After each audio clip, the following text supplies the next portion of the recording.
walking in circles, haunted by memories. I push on this wheel. I pray to Crom, grant me revenge, and help me to answer the riddle of steel. A shy little boy, I couldn't protect them, helpless and timid, as weak as a girl. They butchered my people, the dogs ate my father, my mother beheaded, they took my whole world. Crom, where is the wizard who killed my mother? Still, I can recall his terrible gaze. Crom, where are the two snakes facing each other? Crom, if you're my god, then show me the way. I'm on the path, chopping up bodies, hacking and slicing, and look at me now. With loyal friends joining my party, each step I take, I'm fulfilling my vow. Crush your enemies, see them driven before you, and hear the lamentation of the women. Hear the lamentation of the women. Crush your enemies, see them driven before you, and hear the lamentation of the women. Hear the lamentation of the women. Crom, show me the wizard who killed my mother. True, I've never prayed to you before. Still, what would I give if you could help me see this through? And if you do not listen, then the hell with you. Crom, where are the two snakes racing each other? Crom, if you're my god, then show me the way.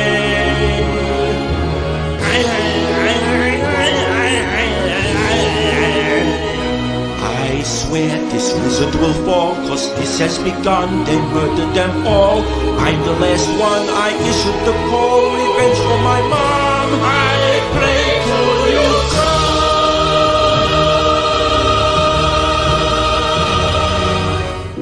Crush your enemies, see them driven before you, and hear the lamentation of the women.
Well, welcome to the Friday Nights.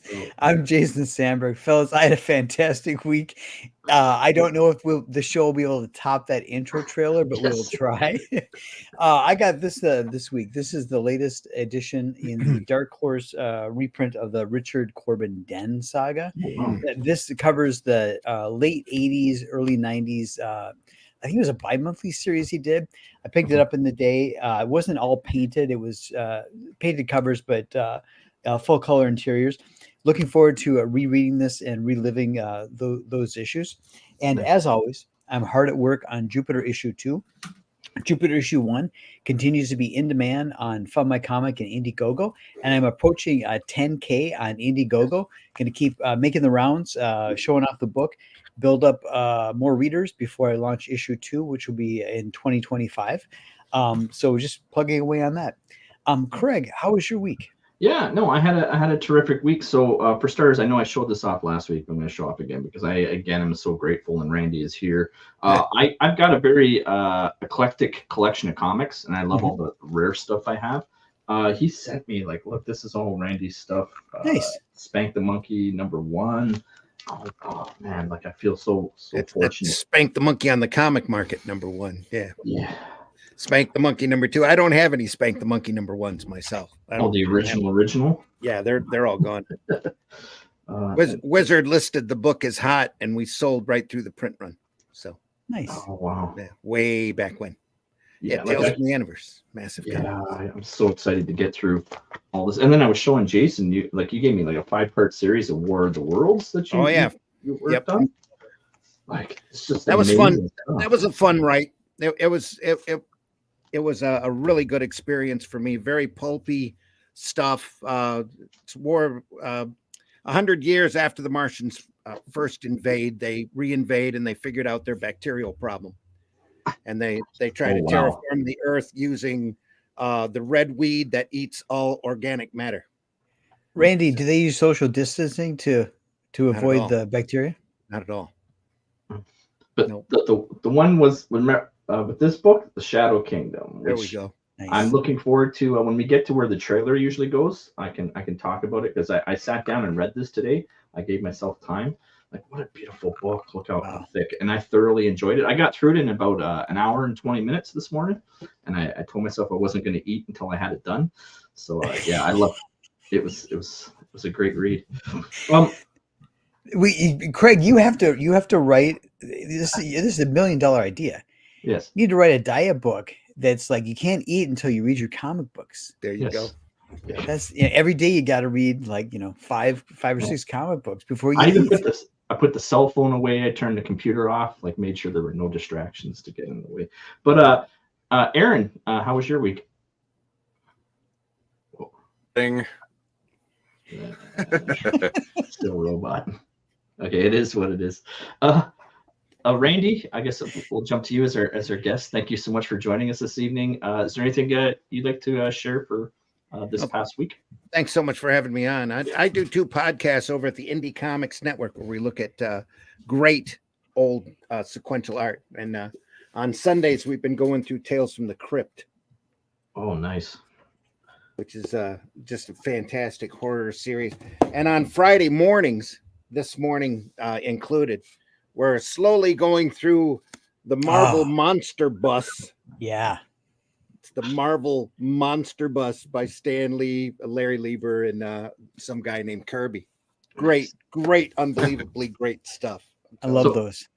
If people want to catch your shows, where do you recommend they find you for that? You can find us over on the Comic Book Black Belt YouTube channel, the Randy Zimm, Z-I-M-M YouTube channel, and the Indie Comics Network. We're all archived over there. We've been doing, we've been showing off great comics for about the last 2 years now. We've done a wide variety of different things. And since this is October and Halloween, we're doing, Tales from the Crypt. But yeah, it took us 12 episodes to go through Watchmen. We went through it at one issue at a time. And we had the originals, the comics, we had the collection, and we also had the Watchmen annotated, which shows the artwork in black and white. It's just absolutely fantastic book if you get a chance to find it. Very cool. So I ended up picking up a copy at Ollie's of all things for like $10. Nice. Oh, nice. Great. I just picked up a copy of The Nail, and I'm not sure if you know what that book is. It's kind of an Elseworlds tale by the great Alan Davis. I picked up a copy at Ollie's today for $7, $6.99. Yeah, and if you're out there, don't spoil The Nail. For anyone who hasn't read it, don't spoil it, but it's highly recommended. Yeah, it's a wonderful Elseworlds type story. Just great. Hey, Aaron, are you caught up to our timeline yet? No, not really. It's fine though. Okay. I'm enjoying. Please just Okay. carry on without me. We'll just make up the words in between. For those of you who are new to the show, It's Aaron great. is on a timeline which doesn't it's tangential to ours. So his timeline has to dilate, has something to do with gravity waves, but eventually he will sync up with us Yeah. on the show. Yes. Craig, who's in the chat? Yes, for 9 sure. o'clock. Right. So Jackknife was first tonight in the chat. This is still waiting for Johnny Storm's warm love life story update. Yes. Yeah, we're all waiting with bated breath. Yeah, Yes. especially since it's a worm. We're all baited here. Yeah. And then Vulcan's next. Good evening, dudes. Good evening to you as well, Vulcan. Thank you so much for joining us every Friday. This had us laughing when the trailers are going. Vulcan, I'm starting to collect coins. Yeah, Yeah. yeah. And we're thinking it's Bitcoin. That's what we're thinking. And then he gives us the 1-2 punch. Yeah. Oh, God. Cruel man. Artwork is better. Oof. Cruel man. Oh, it's funny. Let's see. He's got a point. Here's Aaron's handle. If you haven't already subscribed to his YouTube, have you broke 400 yet? Are you almost there? Or? No, I'm at 389. I've been stuck at 389. So, Okay. anybody want to help me get to 3? Well, I got to 390, and then it. Yeah. As It always. does. Yeah. You gain 2, you lose 1. You gain 1, you lose 2, and it's just You're like, oh shit, this is what it's about. Never mind. And then they. Right. Philbo Baggins joining us says hello. Hail to you as well, Philbo. Thank you so much for joining What's us. up, Philbo? And I'm sure others will pop in, but yeah, that's everyone that's in the chat so far. Very good. We realize most people are right now watching the Joe Rogan interview with Donald yes. Trump. Is that going on right now? I think it's going live. I think it's going live. I'll be right back. We lost Randy. Just kidding. Oh shit.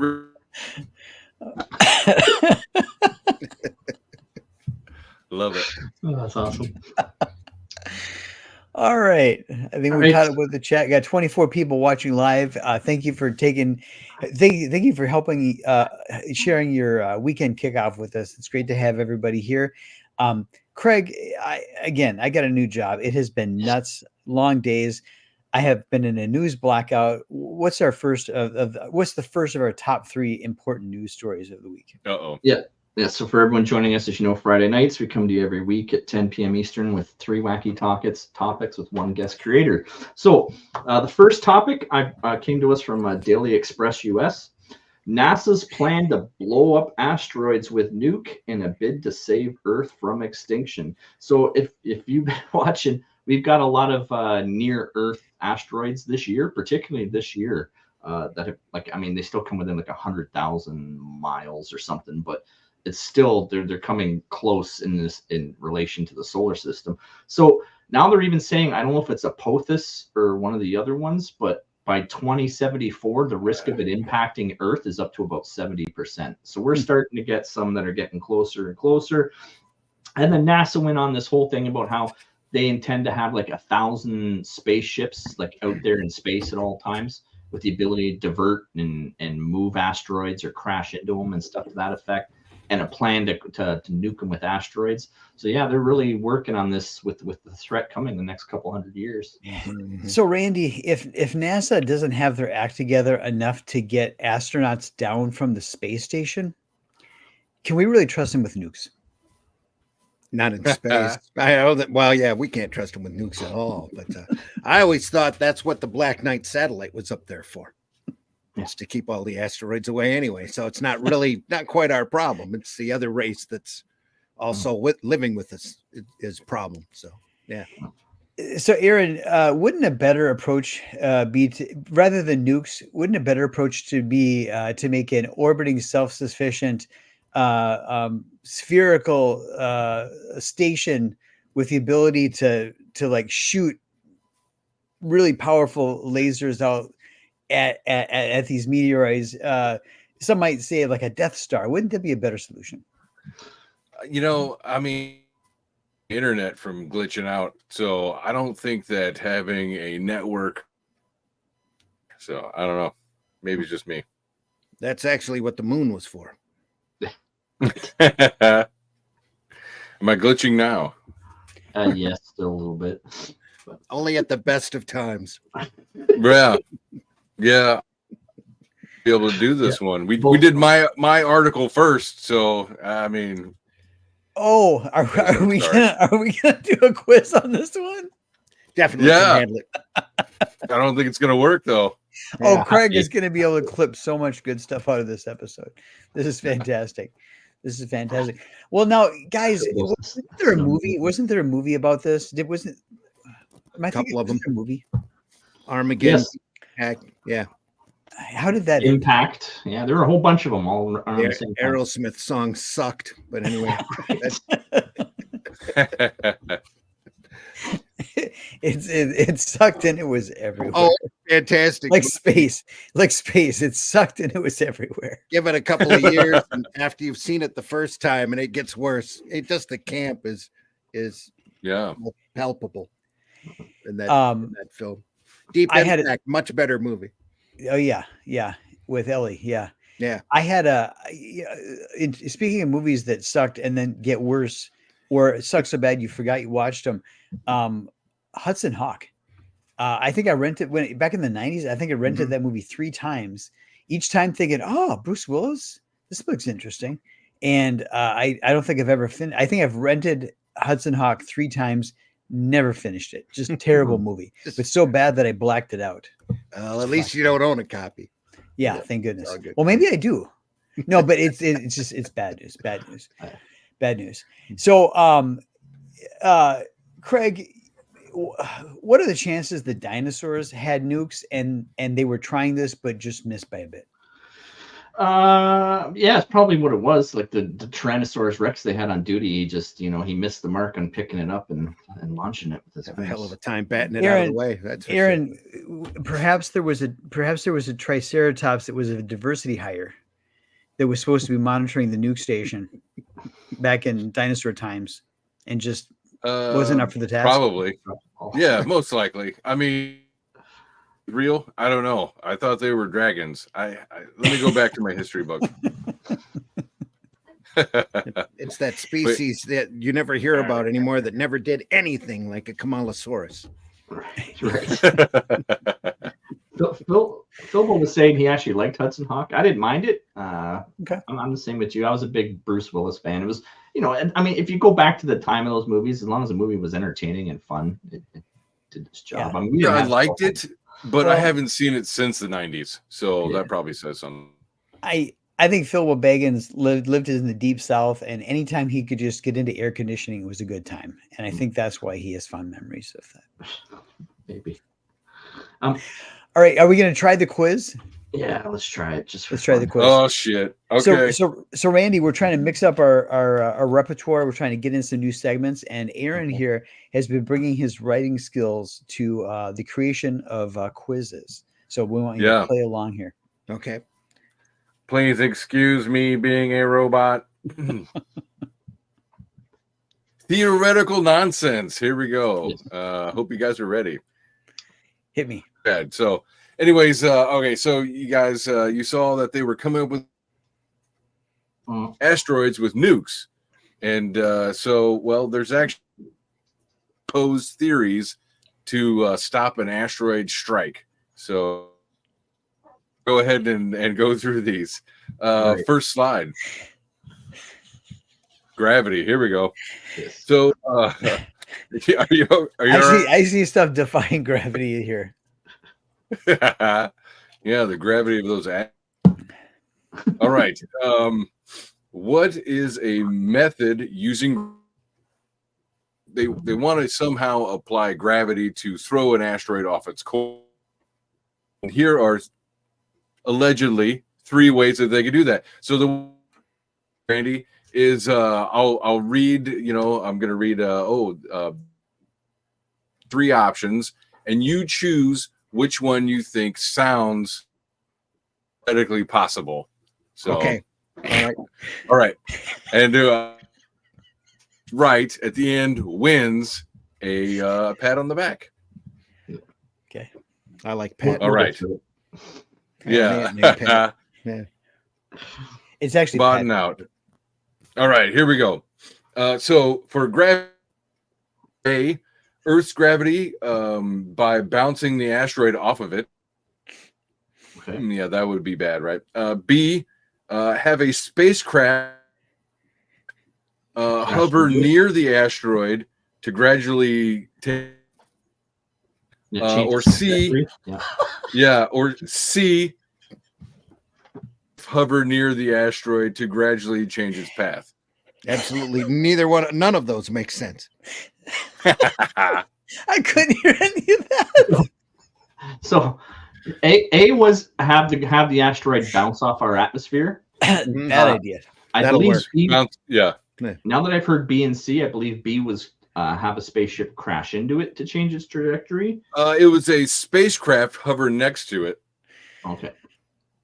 And because spacecraft roll up to it and show off their leg and take off flying. Right. And then it veers it off. Yeah. Right. So what's the fundamental difference between B and C? That's what I'm not getting then. Well, one and one is my ex-wife. Oh, there we go.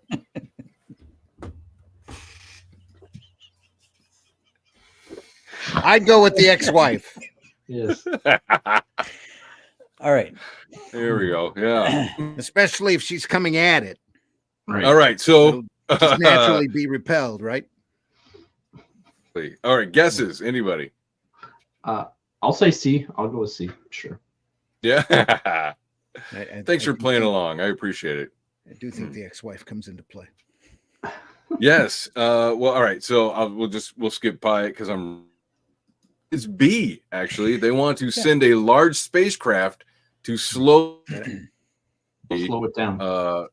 Well, to divert it, right? Pump the brakes. Yeah. Up there, and the gravity of a large object will make it swerve to whichever on the asteroid. Fly up next hoping that, like it a weighted top or something, right? Woo. Yeah. So let's see.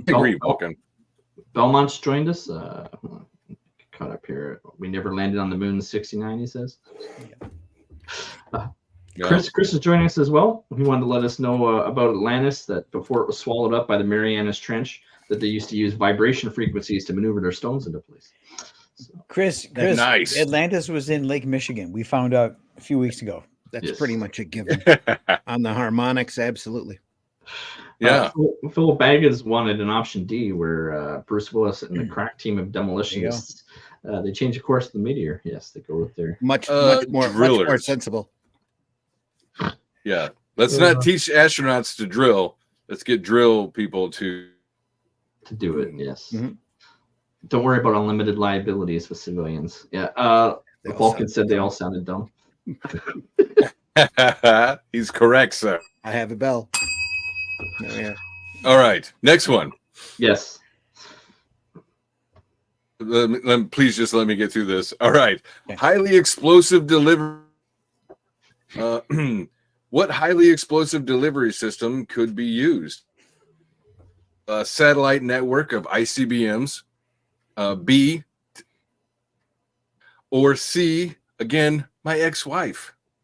What you're gonna have to tell us B again. Now you completely cut out.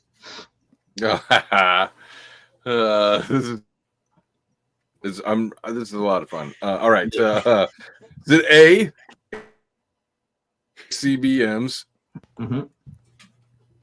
Like is it B?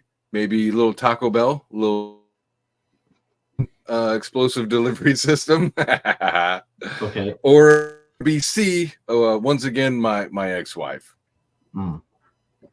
Interesting. Well, I'm gonna say ICBM satellites, to maintain a network of that would be like a lot of money and a lot of time, and they're constantly changing. Like, I think B, just because it's much less complex. I'm going to go Some sweet. Taco Bell. Yeah. Well, I mean, it's pretty explosive. Only if you can get the asteroid to eat it, right? Yeah. Well, all right. Obviously, it was because Jason was right. And your ex-wife ain't going to take that chance. No. All right. Next one. I think he's the next one right now. Yeah. All right. I don't know. There if we you can go. hear us. Okay. There we Physical. All right. So non-physical would be we'll find out. Play heavy metal music to vibrate it off course. Mhm. Let's see. Have my ex-wife nag at. C. Alter the asteroid's reflectivity to change affects it. I'll go with C. Yeah, only because it took him longer to say C long enough that he lagged out. Yeah. Not that anybody heard it because I was Yeah. just roboted. Yeah. Yeah. Yeah. Yes, it was C. Nice. Alter the asteroid's how radiation affects it. It's murder, dude. I'm dying. You ever been a comedian on stage just dying? No, but I've seen it happen for sure. But Yeah. It's all right. I got like 11 people that follow me on YouTube anyway. So anyway. it's all good, Eric. All right, well, 4. How about this? well, This is you. Belmont said she could play Johnny Be Good on the Just man. one more. Fine. Belmont, do you want to come on the show? And Yeah. and Aaron can email you the questions. And you can read the questions. Oh, You guys are terrible. for sure. All right. So here's your last and final one, Aaron. Yep. You're I, on- Here I we do. go. I do like the pictures, Aaron. I Yes. do like the pictures. No, they are. Hey, if I can do anything, I can provide good art. All I right. just steal all my AI art online because it can't be copyrighted, so I don't even take the time to make new ones. But Hell yeah. Fuck them. Modern Great. tech. What's one way to deflect? Current technology in this case would be a tennis racket. A, use a kinetic impactor, right? Mhm. Think of pool, right? Shoot one, Right. of course. B, sacrifice our enemies to the, or C, once again, ex-wife as a kinetic impactor and shoot the asteroid off course. For those of you who aren't of faith, this is God punishing Aaron for besmirching his ex-wife. God the hand of God is coming down there and messing with his internet because That's what it is. Yeah, that's what's happening. I'm gonna go with the kinetic thing. Yeah. I don't think throwing your enemies or ex-wives at it's going to do much. It'd be fun, but it doesn't fix the problem. All right. Knowing NASA, they just want to play pool, though. Mhm.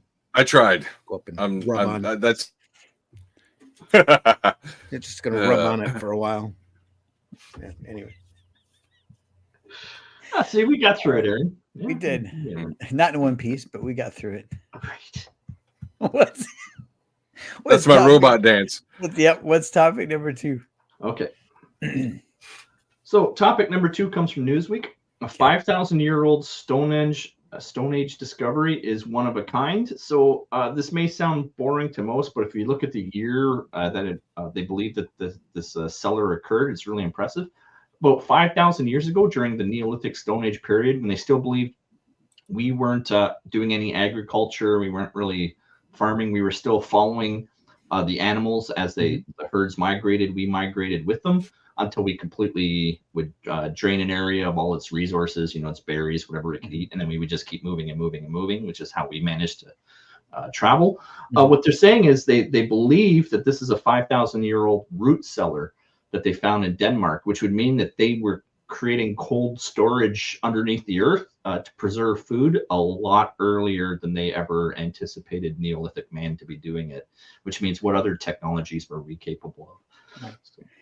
Randy, I think they're jumping to conclusions here. I think this was actually the Slee Stacks. I think the Slee Stacks had this cellar. And only if they find that table with the gems on it. And if they don't find that, then it's got to be another explanation. Actually, it's just some guy who wanted his beer cold.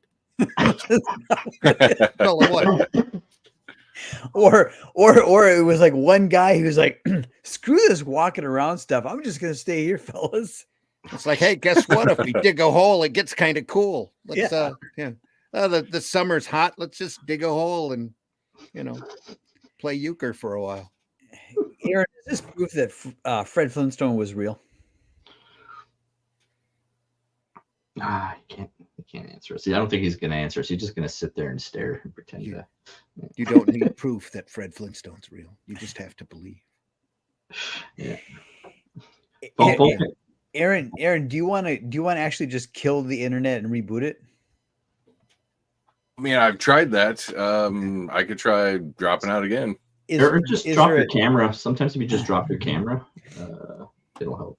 Do you have a teenage son downstairs playing Xbox? You can go turn that No, off. I told him to stop. Yeah. Okay. That's putting it nicer. No, wait a minute. You're kind of caught up now. Yeah, it works. Okay. Trust me, I remember all my freaking out over the internet. I found all the remember duct tape solutions to make the bandwidth work. Yeah, so, the early days of the Friday nights. Yeah. Amazing. If you find yourself roboting, just try dropping your camera. Usually, Okay. Look how hopeful you guys are. So I like that. Hey, I always got solutions. So yeah, I mean, there isn't really much more to the story as we're saying. I mean, we're talking about Stone Age man, but it's just the fact that we may have been farming and we may have been preserving food and all that, Right. and thinking about our own preservation a lot sooner than science. But we've been figuring out the longer they've been going with science that everything that we thought we knew, we don't know, and we're still like with LiDAR, for example. How long was it that they thought? When Cortez and all them came through South America, that they were just lying and they were full of it when he was saying that there were millions of people. They're like, what are you talking about? There isn't any evidence of this. But lo and behold, with LiDAR, yeah, there were. The North America and South America were highly populated, it turns out. Yeah. So. And they don't know on this. Nobody really knows for sure. They're spinning the wheel as far as their dating goes. Carbon dating is not the most reliable dating system at all. Actually, television Tinder in the dating game is more accurate. Tinder's better for a dating game. Yeah. It's true. All right. And this is they don't. It could be 10,000 as far as they know it. That could be as 10,000 years or whatever. It's just science is such a egotistically driven academia, especially. It's just ridiculous. They suffer from the same that we notice with the mainstream as well, where you have to have the same consensus as the mainstream as what you're being said. And if you go against the grain, they'll take away your grants. They'll call you a kook. They'll take away your funding. Exactly. Yeah. And good science is admitting that you might not know. Yeah. And finding out, not going to a predestined location because the grant tells you to go there. Right.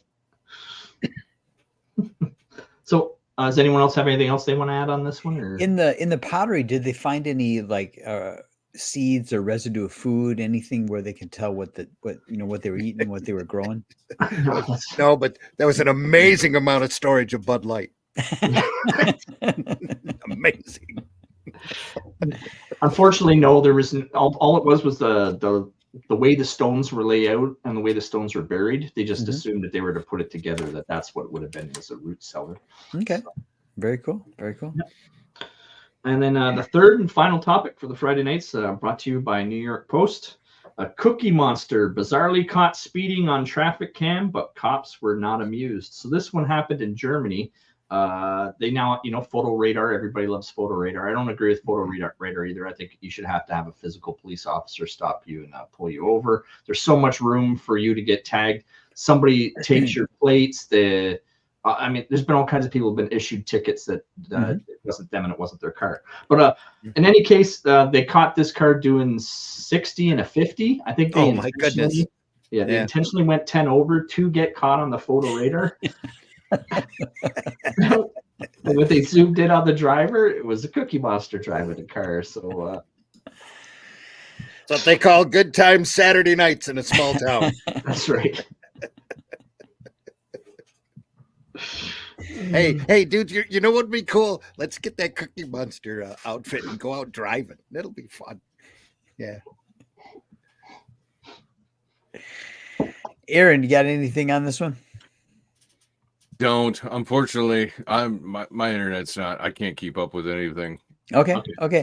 All right. Well, so this article piqued my interest, and so we did a little bit of an investigative report on what's going on with the criminality of Cookie Monster. Yes. This is the Friday night's Nom Nom report. Nom. Next slide. Next slide. So Cookie Monster, it's a cultural phenomenon to see a beloved character be exploited to the dark side. So even in the world of memes, there's the Cookie Monster meme on the left, and then there's the lovable Cookie Monster memes on the right. Randy, is Cookie Monster one of your favorite characters that's not real? I like him. Yeah. I don't know. I've never really sat down and figured out what my favorite character is. It's not real, but Cookie Monster's definitely up there. Yeah. C is for Cookie. That's good enough for me. That's right. It's one of the earliest songs I remember. Man, Ruth, are you an Oscar guy or a Cookie Monster guy? Come on, when it comes to being all furry, where do you land? Definitely Cookie Monster. I don't understand how Oscar can be such a grouch and living in a trash can. I mean, it's the wrong location for his attitude, in my opinion. Randy, Oscar the Grouch, is that trash can like a TARDIS or something? Yes, it is. It's incredibly deep. It's a lot bigger on the inside than it is on the outside. So is Oscar. So all right. Next slide. So this car incident, speeding ticket, is not the first incident of somebody misappropriating Oscar or Cookie Monster. There's a guy who was harassing people in California. Now, what makes this story in like an M. Night Shyamalan twist, they find out that this Cookie Monster guy was previously an evil Elmo guy. Aaron, how whack is this? Yes, very whack. More connection. So yes. Craig, you're out there with your family. You see this guy walking down the pier. What do you do? Well, yeah, most people, I mean, if you got kids with you, they want to have photos with them, right? And this is a big thing in New York City, right? Where people will dress up in these costumes, and then you have instances of screaming obscenities, or they knock a kid over. You know, allegedly it's not their fault. They can't see when the parents don't pay and all that stuff. You hear these incidents. But yeah, if you got kids, it's a good way to get money out of families for sure. Like, you know, you can make a pretty good living, $300 a day or something like that, dressing up like this, provided you're not belligerent and insulting people and chasing around and stuff like that. But Randy, you dressed head to toe in that blue fur. It's California. How smelly is that costume going to be? Incredibly smelly. Yes. Yeah. Gonna need a little swagger. All right. Next slide. A little Old Spice. Sim is joining us. I just want to say hello to Sim. Hey, Sim. Long he's time no see, buddy. I think he's working on a new book. I don't know if it's another Blood Hunter, if it's an entirely new book, but definitely gonna get in contact with Sim for sure. There you go. Next slide. All right. So dressing up in costumes and committing crime is nothing new. You all recall that rash of the presidents that were doing bank robberies, captured the nation's attention. It was just wild, out of control. It was around the time of that movie Heat. Aaron, what's the best way to rob a bank? I think that the best way to rob a bank was how the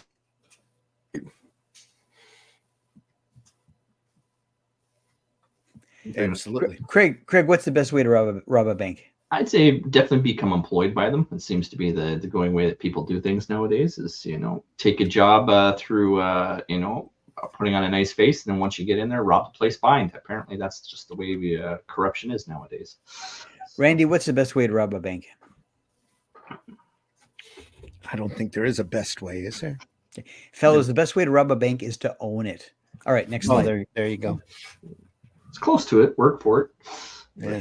All right. So in terms of presidential masks and so forth, how sad is it for Bill Clinton to know that when somebody robs a bank with a Bill Clinton mask, the bank tellers are going to say, there was this guy with this weird face that just robbed us, because they're not going to recognize that it was Bill Clinton.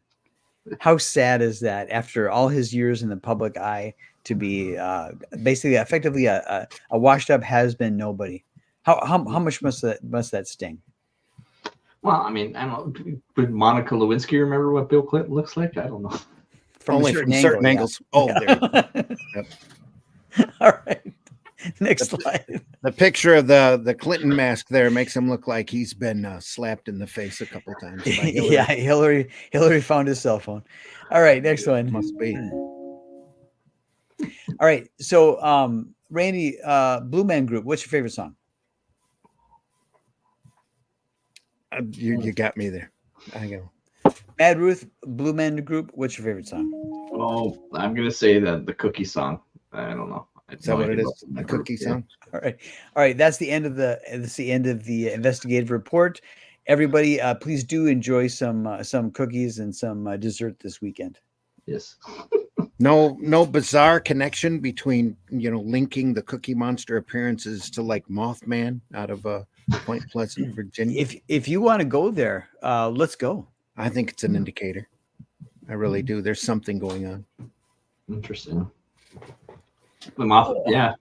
Maybe the Cookie Monster is like his little, does the reporting and finds the locations and reports back. You never know. There's got to be some sort of correlation there. Maybe between cookie robberies and Cookie Monster appearances or something. So normally I'll throw up a trailer, but instead I did take the chance to read this 40 pages, beautiful book, nice and thick. I mean, the artwork is phenomenal. I'm only going to show a couple pages on. That's all Russ Leach artwork. Yeah, great stuff. Yeah. Until he also what's his other big book? Till Death. Only Death Can Save Us. That's right. Yeah. So I was first intimidated. I put like 3 hours aside to do this, but then when I got in the middle, I realized from this point on, you did basically like a written version of the Shadow Kingdom. Yeah, we got this idea from the Conan volumes from Ablaze. So they ran the actual story in the back of their collections. And since we knew the story was in public domain, and I was really proud of how faithfully it was adapted, we threw the prose story in the back just so people can compare them. Yeah. But I mean, yeah, I really loved how the story worked, the hero's journey. I don't know if I got, is it Brule? Is that how you pronounce it? Yes. Okay, good. I got his name. So Cullen Brule, how you brought them together. I am curious. I don't know about Cull's backstory prior to him becoming king, but I get it. I get why you jumped in where you did, and how the characters find each other and they go on the hero's journey. And the Shadow King's full of everything. I mean, snake people, and going through the catacombs and fighting and beginning to see the conspiracy unfolding between the snake people trying to take over the human world. Yeah, it's just I loved it. It was great. Well, the story is really the start, the seed in the ground of the sword and sorcery genre. It's been recognized as being the key point, touchstone sword and sorcery story. So a lot of the tropes, you go in and you read the story and you go, yeah, okay, lizard people, okay, we've heard of that before. But that's literally where it all started. All of the urban myths about shape-shifting lizard people all come back to all of these ancient myths that Howard was such a big fan of. And he ended up, for Weird Tales, he ended up taking all of that history that he absorbed in his youth and putting them all together into a story, and then developing Cull. And when you read the story, and if you know Robert Howard at all, or his backstory, Cull is much more closer to Howard's personality than what Conan is. Conan is almost like, Conan came after, almost like wish fulfillment compared to Cull, which is almost autobiographical. Cull has indifference to the female species, only in special times. He's attracted to women, but he's not. They're not a driving force for him. And he's a deeper thinker. He's a lot more introspective, and he's always, especially in the story, which is part of the great part with the character, he's always questioning himself. When he sees another version of himself as a lizard person, the first thing he thinks of is, am I the real one, or is he? And until Brule just kind of nudges him and goes, go stick a sword in that thing. Right. But I wanted to really faithfully adapt the story because the story just went into public domain, and I've read a lot of Conan over the years. I grew up with him starting with the Windsor Smith Conans, in the comics, and then finding the paperbacks and all of that. And there's been some pretty lousy adaptions, especially of this story that has been out there. The Marvel story, which really classic by the Severns, Marie and John Severn, and it is nice, but it's not the actual story. It's kind of a really glossed over, frosted version of it. And the Dark Horse version of it doesn't quite do the actual story justice. And the prose in this is part of the beauty of it. So I tried to leave as much of Howard's prose in it as we possibly could. And there are times that Cull gets reflective. He's not just a hack and slash character. Like I said before, he's retrospective. He's thinking about his life and his history and all of the other things that he said. And then, he takes over the secondary kingdom of Valusia. He walks in as a mercenary and pretty much takes over as king. And then he finds out that there's a race of shape-shifting lizard people that are going to go in and usurp his throne, and he has to deal with it. And that's something he's seen supernatural things in the past, but he's never had them affect him that directly. And now he's got to deal with it. Did you want to say something? Contribute to the show today, but it looks like that's not on the cards. Oh, Couch. Randy, it's been awesome. I wish I could actually. I can't. So I will see you around. And all right. Hopefully I'll see you next week. Thank you, Aaron. Yes. So back to the Shadow Kingdom. When I was looking for copies of it, right away I was told it was available on Amazon. So I went over to Amazon. I had a look there. It said it's sold out of stock for copies. That can't be accurate because it's all supply and demand. Well, I'll have to go over and take a look at that. Yeah. Again, that might be something weird with my Canadian Amazon or something like that. Oh, that could be too. Yeah. Yeah. But then I also went over to the Arrow store and I found it's for sale there in the Arrow store. I was going to bring that up, but then I was like, okay, look in the campaign. I was like, there's no way. I said, Randy and Russ, I know that they're both smart enough to see this through. If you're going to put out the Atlantean, they're going to include the option to grab the Shadow Kingdom. And you didn't let me down when I pulled up the campaign. There is a tier in there where you can grab. I'm going to scroll down. Right here, there is a tier in there where you can grab both the Atlantean and the Shadow Kingdom together in a bundle for $45. And as soon as I saw that, I was like, okay, that's awesome, because that's exactly what I think you would need. I don't know. Do you think the Atlantean would stand good on its own, or do you think you should read the Shadow Kingdom before picking? No, I know it stands on its own. That's the way that we designed it, just in case somebody comes walking in that's not familiar with the Shadow Kingdom book but wants to read just a great barbarian yarn. This is that. Yeah. And we're taking the characters and the circumstances in Shadow Kingdom and doing further adventures with Cull and Brule. That's what the Atlantean is all about. There's also, even though the story is in public domain, there's trademarks that have to be protected. So you're not going to see Cull the Destroyer written on the cover or Cull of Atlantis or anything like that. We have to come up with a secondary title in order to avoid any trademark entanglements. But it's the same. It's the same characters from the Shadow Kingdom story doing more adventures now that they know that there's a race of serpent men out there, demons. They're dedicated now to tracking them down and killing them. Nice. So the campaign right now on Fund My Comic has 102 backers. It's raised just shy of 3,500. I'm pretty sure, I'm fairly confident we're going to break that tonight for sure. I hope so. It's we've only got 5 days left to go on the campaign. So okay. So if you like, I can scroll to whatever you would like in the campaign. If there's anything specific you would like to point to or talk to. Well, really, it's more designed for whatever folks can afford. You know, the better formats, the better in general. We just want people to pick up the book and read it. Yes. I've got a cliche that I like to spout off, especially at conventions when I give people deals at my table. It says, I'd rather be read than rich. Right. Yes. You know, so go in and read the story. I'm especially proud of this. I had to develop it from the ground floor up with the full intimidation of my admiration for Robert E. Howard, and come up with a story that I thought was good enough to put out and to have Russ draw. And that's Atlantean 1. And then when you see Atlantean 2, you're going to see another step in, I hope, a more entertaining direction with the series as we start to come into our own and bring in other characters and expand Cull's world as we see it. So this is fun, but they're all meant to be read individually. But if you read them as a group, you get more out of the story. Okay. So it says 50 pages, beautifully illustrated. What is the page count on Shadow Kingdom 40? I think it's 70. 70? Okay. Yeah. Just trying to put the two in perspective. Okay, but it's still going to be a huge, massive book. And it's in like a magazine size, so it's going to look like the old Marvel graphic novels, if you know that format.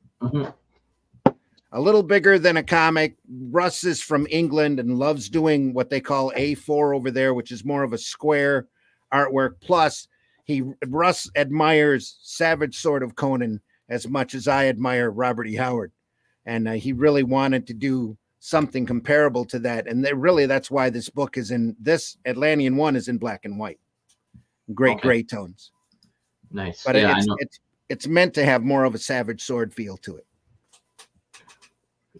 Is there anything you want to ask Jason this time? I think he just stepped away. Oh, did he? Okay. Yeah. So I'm just going through the campaign here, and we'll get to the sample art pages. So this is the finalized pages will look like. Yep. Okay. Black and white line art. It's beautiful. Like, yeah, I'd be curious to have Russ. I know where Russ is right now. It's like 4 a.m. in the morning or something like this. But how long does it take him to get through a page? He was sending me about a page a day, sometimes 2, depending upon where the story was and how complex each page was. But yeah, everything is done. In fact, we just added another page in the back of Atlantean 1 to help kick off the story for 2 a little bit more solid, and to give folks it's kind of a teaser to get them into picking up the next issue. And when it comes to this book, like it says, when you plan on fulfilling this one? Immediately. Okay, so like Russ has got the print file almost done. He's waiting on a couple of things from me. Okay. An editorial and a map of the world as we know it. So basically, Cull's world as we know it. Yeah. So if you back this book, you can take confidence that you should be receiving a copy before the end of the year. Oh yeah. We're really aiming for the end of November. Okay. So that still gives us a few weeks just in case something happens, because something always seems to happen. Yes. Yeah, it never fails. But Russ wants to do an Atlantean every 3 months. That's his 3 or 4 months at the most. That's his current goal, depending upon what other work comes in. So yeah, I'm currently racking my brain and making notes for Atlantean 3 while I want to do a full script for Atlantean 2. We kind of did Atlantean 1 in the Marvel method, and it was a little rougher for me to go back and re-script everything since I've already had most of the dialogue in my head, and then Russ goes through and draws it even better than I wrote it. So I have to go back and match that. So this time I'm trying to do a full script so he has an idea of what dialogue is going to go where. Okay.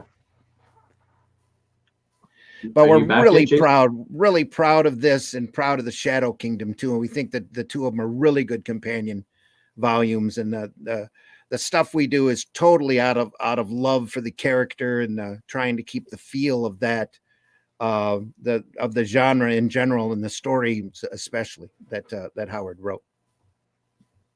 Yeah, I don't remember. Jason, did you grab the Shadow Kingdom, the first one? I didn't. Okay. Do you have any questions for Randy about the Atlantean or yeah? Who's painting the covers? Is that Russ? No, that the two covers here are done. And I don't have that information in front of me, from Argentina. Okay. Because we were contacted real early on in the Shadow Kingdom campaign by Red Dragon Press. Okay. And they did a Portuguese translation of it down there. Oh, nice. And released it because they love barbarian stuff more than we do up here. And they're going to be carrying the Atlantean down there in Portuguese as well. And we used some of their talent to do the covers for Atlantean 1 and for Shadow Kingdom. But Atlantean 2 is done by somebody that Russ knows, I think, over in England. Okay. That's going to go over, but it's all off of Russ's pencils. Nice. Yeah. Vulcan Lives picked it up. Highly recommends Shadow Kingdom. Thanks, Vulcan. Good to very see. much. Good to see. So we have 53 people watching live. Thank you for hanging out with us on this Friday. Thanks for taking a look at this project here. So I'll just go through the tiers quickly. So for $15 plus shipping, you can pick up the first print run on the very first copy of the Atlantean. Again, as we already said, you'll have the book in your hand before the end of the year. The print file on that is like, I would say 96, maybe 96. Well, almost done, about 99% done. I have an editorial to write in the back and a map to finish for him to plug in. That page is already laid out. So nice. That's all that's left on this book. Yeah. I love the maps. Great stuff. Always fun. Yeah. For $25, you can get 2 copies. Yep. That's a pretty good deal. Yeah, like that. For $35, you get the book plus a signed print. Oh, wow. Mm-hmm. Is that signed by Russ, too? Yes. Oh, wow. You have to ship those over. We did that for the first 50 backers on the Shadow Kingdom book, too. It turned out real well. Oh, wow. Nice. And then, like I was saying, the great deal here where you can grab both the Atlantean and the Shadow Kingdom together for $45. So you're talking 70 pages plus 50 pages. Yeah, 120 pages, fully illustrated, sequential. Like, that is a massive deal for only $45. Mm-hmm. Like I said, we really just want to be read. Yeah. We want to build up a following on this and what we're doing, because we have a lot of great stuff planned, and Russ just loves doing the artwork for this. And as long as there's enthusiasm, you're just going to keep going with the Atlantean for as long. Nice. Oh yeah. Yep. For as long as we can.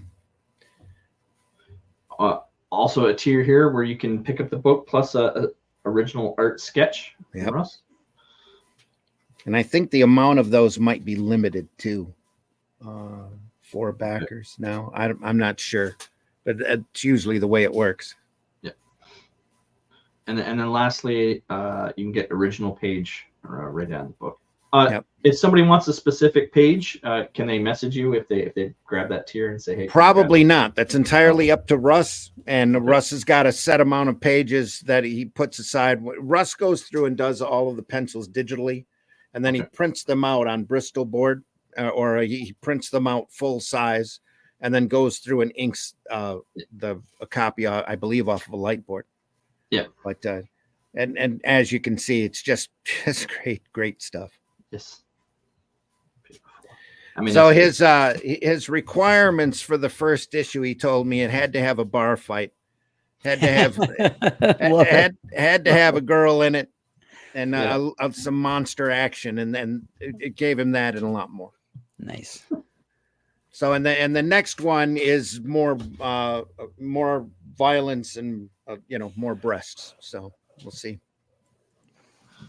Very cool. So, is there any questions from the chat? Has anyone? I don't know if you can.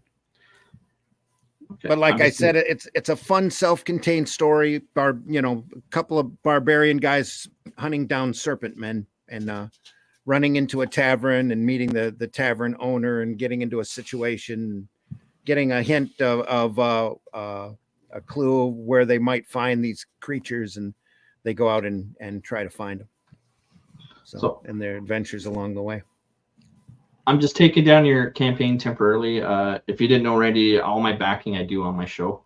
So I'm just I'm going to navigate this. If Jason has any questions he wants to bounce off you. Appreciate it. I think the last time you were on, I think I shared with you a love of 1970s Jumbo Shima Conan. Mm-hmm.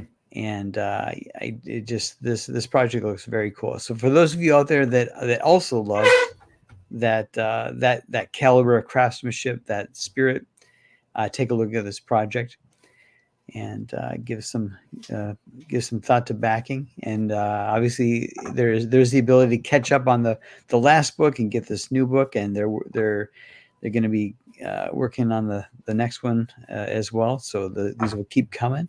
So it's a good opportunity to jump on and get on the bandwagon.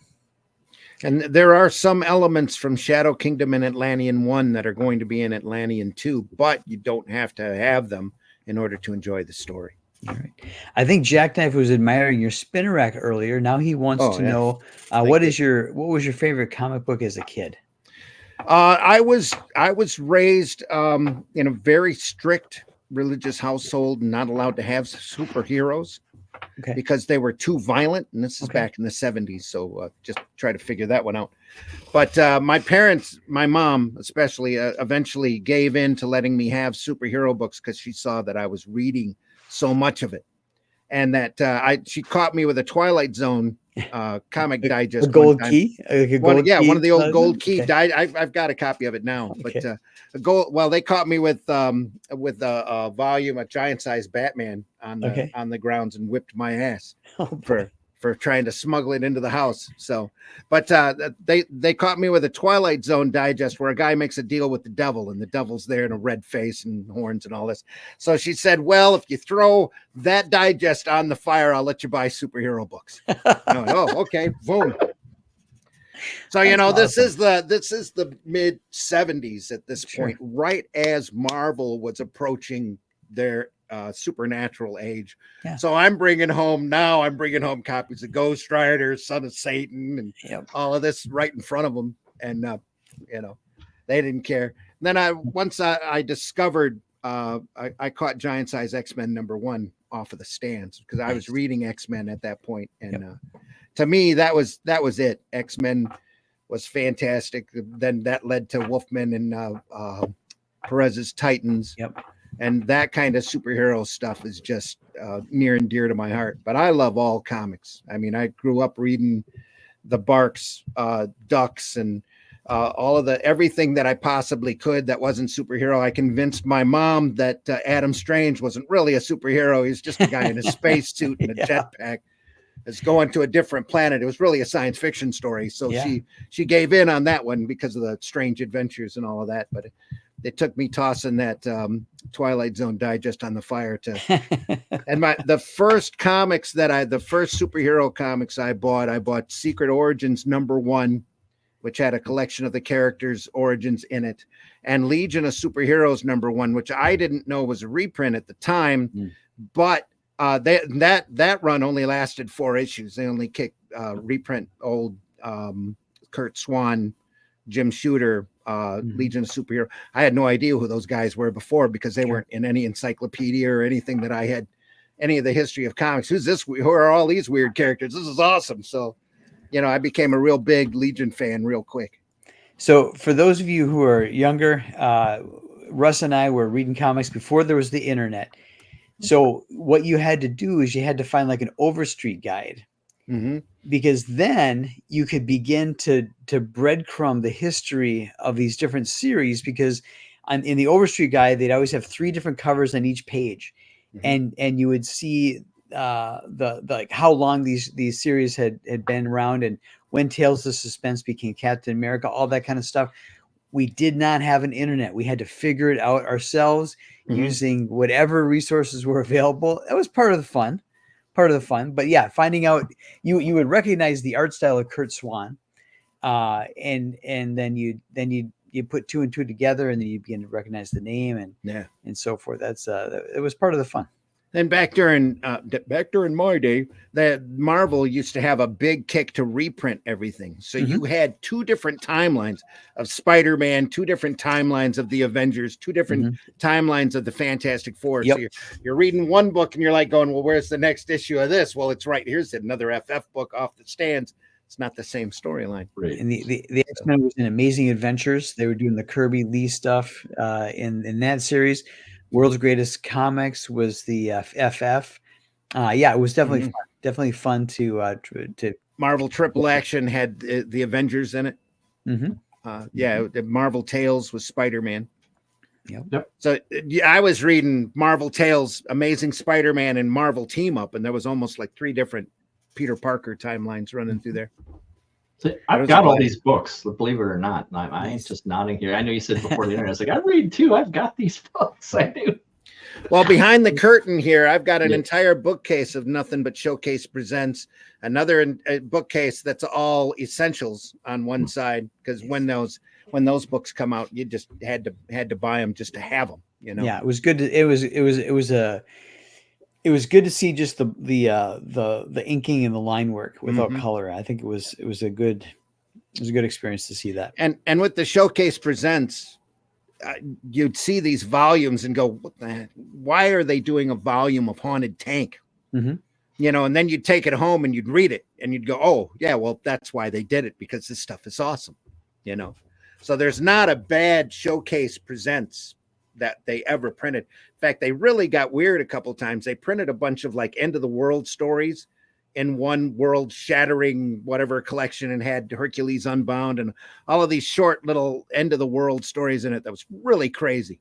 They've done a couple of cool volumes like that in the past. Nice. But yeah, love them all. So reference your campaign. I think we achieved what we want to achieve with every episode of Friday Nights. Thank you so much. Campaign back up, and there you are. Thank you. 105 backers, nice. 3,624. So we went from 102 to 105. Thank you so very much. Whoever else, Nice. Oh, that's awesome. Good. I'm looking forward to it. Like I said, I really enjoyed. Legitimately, I felt like I was reading Conan. You did justice to the story, the artwork, the hero's journey, the relationship between Cull and Brule. Like I said, it took me an hour and 20 minutes, and I was hooked. On Shadow Kingdom, I had the easiest job. Seriously, because I had a great story that had a super structure to it, with characters that were really engaging, with little bits of just fantastic action in it, and then Russ did all the heavy lifting and bringing that to the eye. Thank you, Vulcan. Yes, thank you very much. It literally broke itself down. The page breaks and everything. It's just really natural. Yeah. No, I dug it too. Yeah, because you got to part 1, and then you're in part 2, and you're in part 3. Yeah, it's really nice. It's really nice how you did that. Oh, he kept it as faithful as I wanted to do. Once you read the story, once you read the prose, and you sit there and you go, that Howard guy really knew what he was doing, and you just want to stay as faithful to the property as you possibly can. So, and that was like I said, it was pretty intimidating doing the plot for Atlantean 1, but I think we've got it down real well now, and they're just going to get better as we go along. That's exciting. I can't wait. It won't be too long till we get that. So, is there any final wrap-ups from the chat, or Jason, or anyone else wants to say? Because I know we got Randy here late. Thank you so much for joining us so late, Randy. I know you usually do morning shows. I keep artist hours. So it's whenever. You know, I prepped for this. I took my nap. I'm good to go. So we've got 53 people who are still watching live. Thank you for hanging out with us, kicking off your weekend with us. Please take a look at this project and see if it strikes a chord with you. If you back, please ping Randy and say, hey, I backed it. I saw you on the Friday nights. And it's just, I'm looking forward to having you on again, Randy. You're always a good guy to hang out with. You get along with our sense of humor. So it's good to have you here. Thank you so much. Arrow Comics, by the way, they're great. They're there we are. Yeah, picked up my property. Thank you so much. Yeah. Eventually, I'll reprint all these. I promise. Yeah, the logo will be up here. It was only because of this cover, which no one will ever be able to back again. Yeah, no like complaints. you said with Spank, I've only got 4 of these left, and then it's gone. It's discontinued. Yep. Yeah. So anyone owns a copy of that, they own a piece of history. So that's the rest of the Arrow stock is behind me here as well, down here in the basement. So I've got a nice Arrow collection. I've almost got a full short box. I'm getting pretty close. So cool. Yes. Yeah. And we've printed a lot of just amazing stuff over the years. And I'm not saying that in accordance to my stuff. We printed Vince Locke, went on to do Sandman and A History of Violence. We printed Guy Davis in the realm, in a completely different looking style that Caliber owns both of those properties, Dead World and Realm now. And I keep telling that they need to go through and reprint them and put them in color because the audience would not remotely recognize it. It would be like an entirely different animal. That's why you go over to the Arrow store and you see books like The Fool or Alice in Chains. Those are all just recently colored and worked up, and they look as fresh as the day that I made them. So, as a matter of fact, I'll just bring that up quickly because I do actually have it open over at arrowcomics.store. Yeah, here we go. So here's the Arrow Comics. Yeah. .store. If you can. Arrowcomics.store. I'm gonna put it in the just give me 1 sec. Yeah, put that in the chat just in case. We do have some apparel with the logo. If you feel like you need to have the Arrow Comics logo on your chest, you can, or your shoes or wherever, you can get that. Yeah, even mugs. Yeah, the Fool's up there. There's only a few copies of Shadow Kingdom left. Okay, and those are the original first prints from the campaign. So this current campaign, you're going to get a second printing. Yeah, it's like a hardcover version of it, or there's also a hardcover version available. Okay. Yeah. There's a bunch of Soltac books up there. Whose book is that? Anyway, crazy. There's a couple of Spanks. Hero Bot Zero, yes. Paragon. I wrote that has an artwork with J.R. Harris. Calico. I wrote that's a fantasy story that C. Michael Lanning did the artwork on. The Hero Bot Zero #2 there has a cover by Scott Rosema. Nice. On it, just some great fun stuff. Then there's Luke Stone's Hybrids are over there as well. All 10 issues are available in hard copy and digital. It's a great superhero story, which I enjoyed very much. I mean, watching Luke evolve as an artist from issue to issue is incredible. Absolutely, yeah. And a lot of those, the early books are remastered too. He went through and almost went from the ground floor up, I think, on the first 4 or 5 of them. Just because he'd learned so much over doing them originally. Yeah. So there's a few Spank the Monkeys up there as well. There's a couple of digital files there that are available that has Spank the Monkey in color. I don't have any real copies of Spank the Monkey #1, but I did have somebody digitally scan a copy and then put it in color, and we're offering it over there. Adults only, please. And same thing with Spank #2.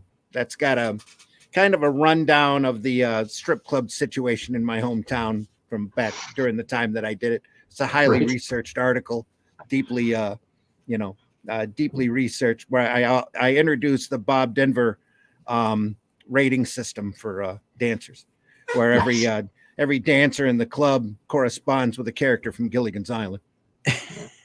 Think about it. I wouldn't know what the term pervert's robe means. I have no idea what the. But no, it's minnow great. would be lost. Yeah. Anyway. Yeah. But go over to Arrow and check that out. And So, but I love all kinds of comics, so I write all kinds of different comics, and if anything sticks, I'll write more.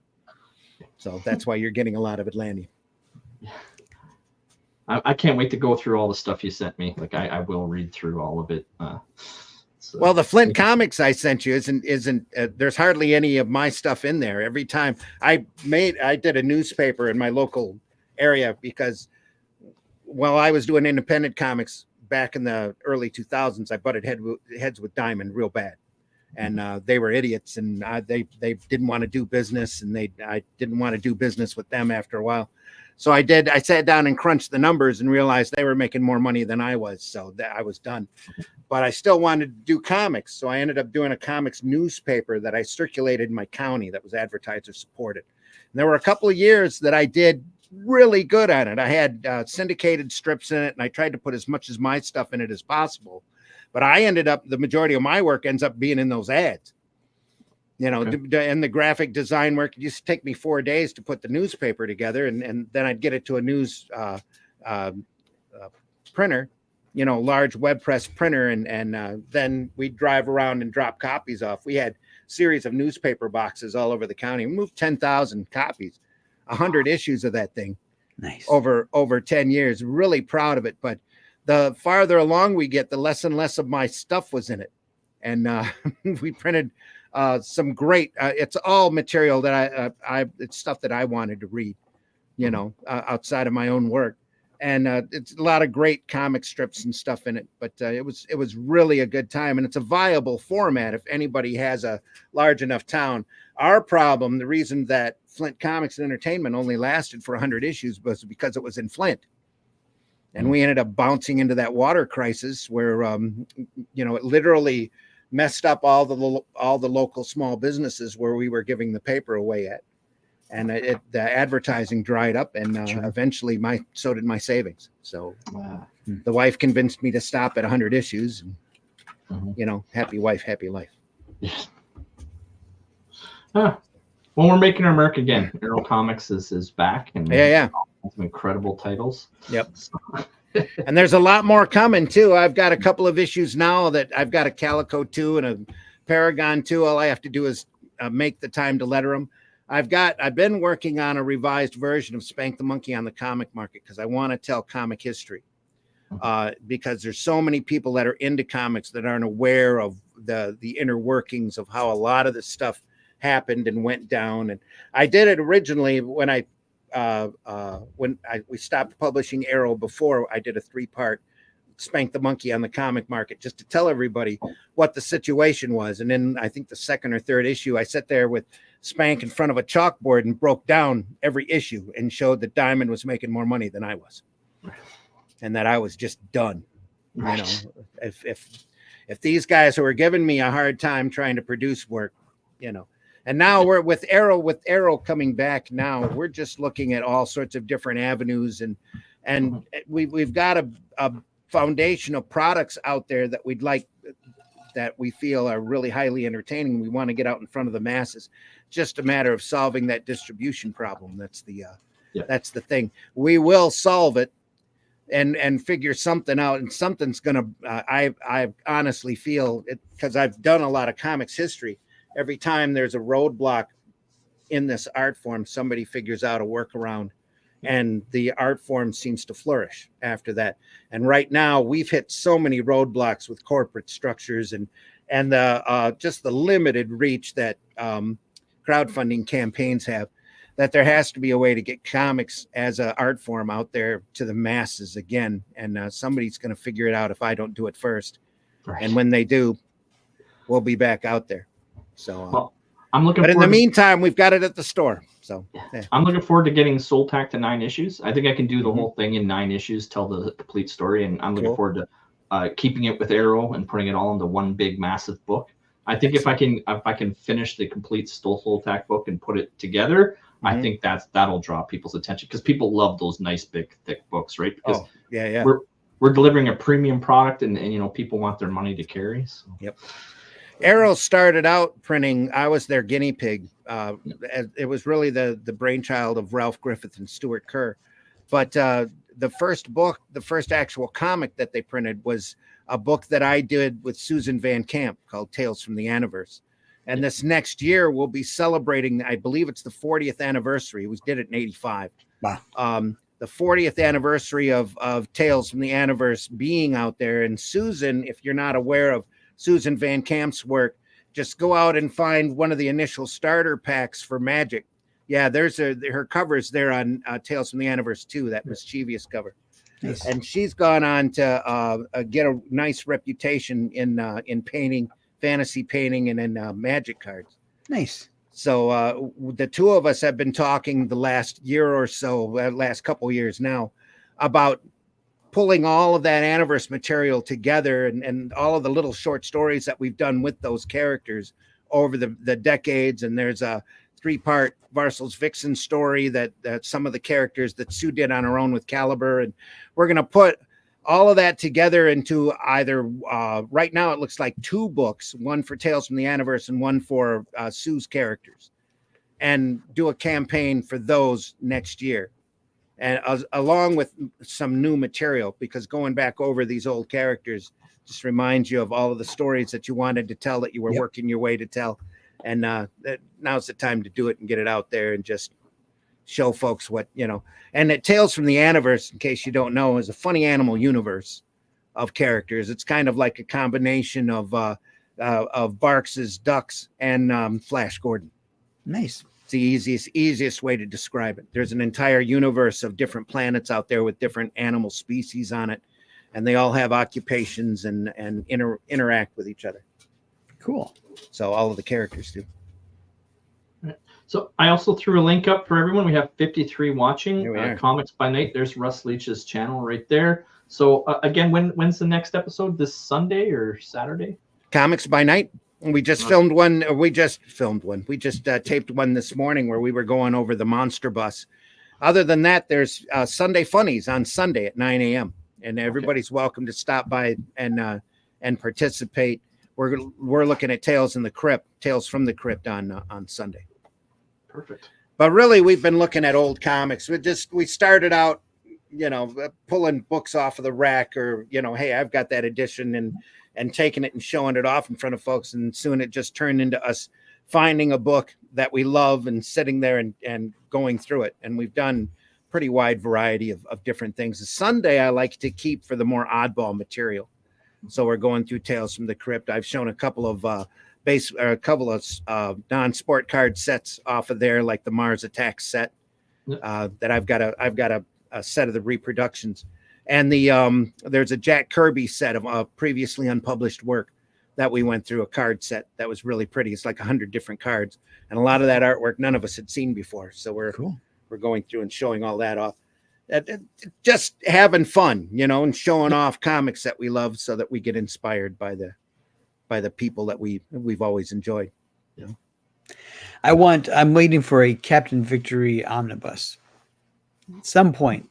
We went through the first 3 issues of Captain Victory on one of those shows. I've got them, the old Pacific runs. Yeah, I think there is an omnibus collection of Victory out. You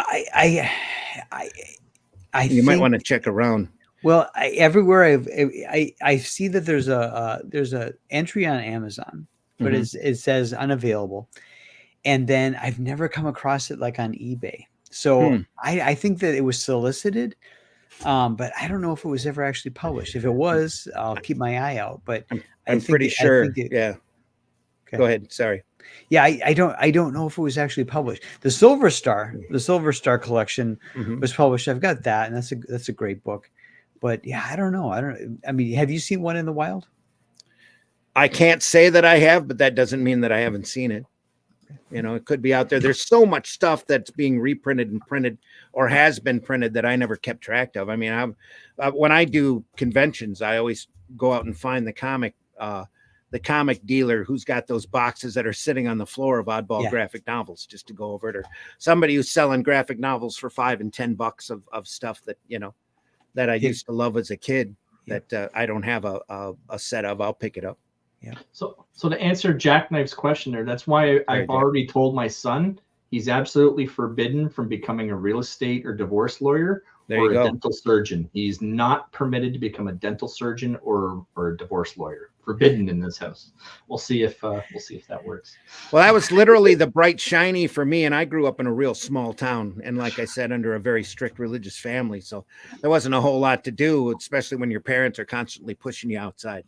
Yeah. So you get a tree house, you get a comic book collection, and then you start smuggling books in that you're not supposed to read. Right. And that eventually, turns into the undergrounds, and you're introduced to Cerebus, and soon you're reading everything, You come home one day and your books are on your bed, and you're like, did I leave them out? Like, what? I don't remember leaving them there. I had that happen, but they were different books. They weren't quite comics at that point. Yeah. But I did have that. I didn't stay at my house for very long. As soon as I could move out, I moved out. So. And then I moved in with a Mormon family that were amazing. Oh, so wow. And great people, good folks. All right. So I'm looking forward to seeing what your outro video is, because I don't know if it can top the intro video. So let's see what you got. I do my best every week. So we're up to 56. People are still trickling in. Again, you're gonna have to catch the replay. We have Randy here. Thank you again for joining us so late. Thanks so much for having me. Anytime that you want me on, I'm here. Okay. Oh, thank you. So I'm just invite me. I'm like a vampire. You have to invite me in order for me to be here. So here's the first one, the Shadow Kingdom. You can grab this and the Atlantean together. And again, we'll be back again next Friday. Oh, Joe. Drive-by. How you doing, bud? Good to see you.